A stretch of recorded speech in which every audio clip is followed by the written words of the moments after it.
दोस्तों, इस वक्त बड़ी न्यूज निकलकर सामने आ रही है। ईरान और इसराइल की जंग के बीच यूनाइटेड स्टेट ऑफ अमेरिका की एंट्री हो चुकी है। आज सुबह ईरान के तीनों न्यूक्लियर प्लांट पर बम गिरा दिया गया है अमेरिका की तरफ से। अभी इस मुद्दे को लेकर AIMIM के चीफ बैरिस्टर असदुद्दीन अवैसी साहब का रिएक्शन आया है, जिसमें उनका क्या कहना है देखिए इस वीडियो में। देखिए, जो आज सुबह में यूएस ने ईरान के 3 या 4 न्यूक्लियर साइट्स पर जो अटैक किया है वो इंटरनेशनल लॉ का वायलेशन है, यूनाइटेड नेशन चार्टर का वायलेशन है, NPT का वायलेशन है और खुद यूनाइटेड स्टेट्स का जो संविधान है, आइन है, कॉन्स्टिट्यूशन है, उसका वायलेशन है। क्योंकि उनका संविधान आइन ये कहता है कि बगैर उनके कांग्रेशनल परमिशन के कोई उनका मुल्क, उनका देश जंग नहीं कर सकता।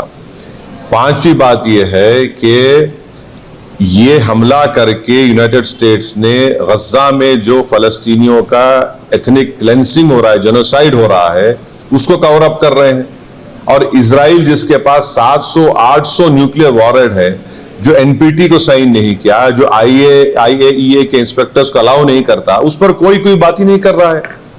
और छठी बात यह है कि मेरी बात लिख के रख लीजिए कि 5-10 साल में ईरान 90% यूरेनियम का एनरिचमेंट करेगा, 90% करेगा। नहीं रोक सकते ईरान को। अब ईरान NPT से निकल जाएगा और एनरिचमेंट करेगा।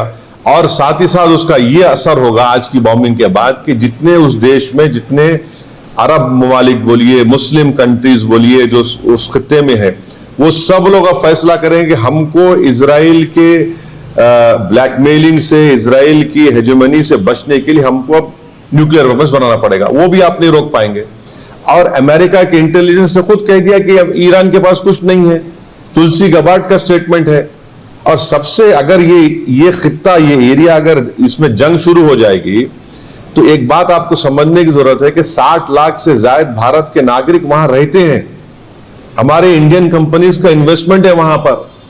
वहां से हमारे नागरिक भारत को बहुत बड़ा फॉरेन एक्सचेंज भी जाते हैं। अनलाइक नॉर्थ अमेरिका के बाद तो इनकम टैक्स भी नहीं लिया जाता उनसे। और आखिरी बात यह है कि क्या पाकिस्तान इसीलिए ट्रंप के लिए नोबेल पीस प्राइज का डिमांड कर रहा था कि पूरा उस खित्ते में जंग शुरू हो जाए? क्या इसीलिए उनके जनरल जाकर लंच खा के आए थे वहां पर कि पूरे इस इलाके में आग लग जाए, जंग शुरू हो जाए वहां?